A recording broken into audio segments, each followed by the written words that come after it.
మీరు ఒక video upload చేస్తారు, టైటిల్ సెట్ చేస్తారు, థంబ్‌నెయిల్ డిజైన్ చేస్తారు, అప్లోడ్ బటన్ ప్రెస్ చేస్తారు. First 1 hour no views, 2 hours 5 views, 1 day 10 or 20 views. ఇది కామన్ సిచ్యువేషన్. ఈ వీడియోలో యూట్యూబ్ ఆల్గోరిథం ఎలా వర్క్ అవుతుందో సింపుల్గా ఎక్స్ప్లెయిన్ చేస్తాను.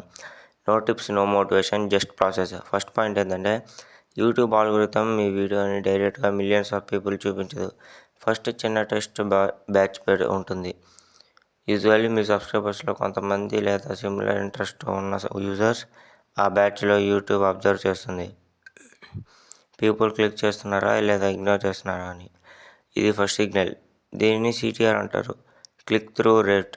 100 మందికి థంబ్‌నెయిల్ చూపిస్తే ఎంతమంది క్లిక్ చేశారు అని కౌంట్. CTRలో అయితే ఆల్గోరిథం ఒక అసంప్షన్ తీసుకుంటుంది, థంబ్‌నెయిల్ ఆర్ టైటిల్ అట్రాక్టివ్ కాదు అని. వీడియో కంటెంట్ చూడకుండా నీ డిస్ట్రిబ్యూషన్ రెడ్యూస్ చేస్తుంది. సెకండ్ పాయింట్ ఏంటంటే watch time. People video open చేసిన తర్వాత ఎంతసేపు ఉంటున్నారు. 1-2 మినిట్స్లో ఎగ్జిట్ అయితే ఆల్గోరిథంకి సిగ్నల్ ఇంట్రెస్ట్ లేదు అని పడుతుంది. మీ వీడియో 20 మినిట్స్ అయితే యావరేజ్ వాచ్ టైం 5-6 మినిట్స్ కంటే తక్కువ ఉంటే రికమెండేషన్స్ స్లో అవుతాయి. థర్డ్ పాయింట్ ఏంటంటే audience retention.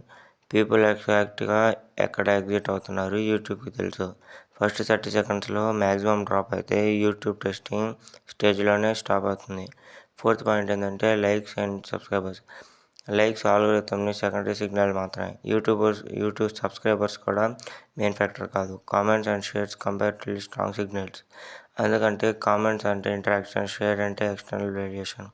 Algorithm objective simple, people టైంలో చూస్తున్నారా లేదా చూస్తుంది.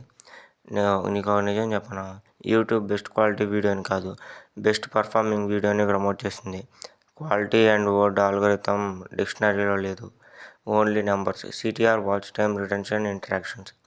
నెక్స్ట్ పాయింట్ ఏంటంటే న్యూ ఛానల్స్ ఎందుకు స్లోగా గ్రో అవుతున్నాయి. బికాజ్ యూట్యూబ్కి హిస్టారికల్ డేటా లేదు. ఓల్డ్ ఛానల్స్కి ఆల్రెడీ బిహేవియర్ ప్యాటర్న్స్ ఉంటాయి.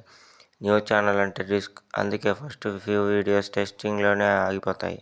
కన్సిస్టెన్సీతో డేటా అక్యుములేట్ అవుతే అప్పుడే డిస్ట్రిబ్యూషన్ ఓపెన్ అవుతుంది. లాస్ట్ పాయింట్ ఏంటంటే ఆల్గోరిథం ఇంటెలిజెంట్ కాదు, ఎమోషనల్ కాదు.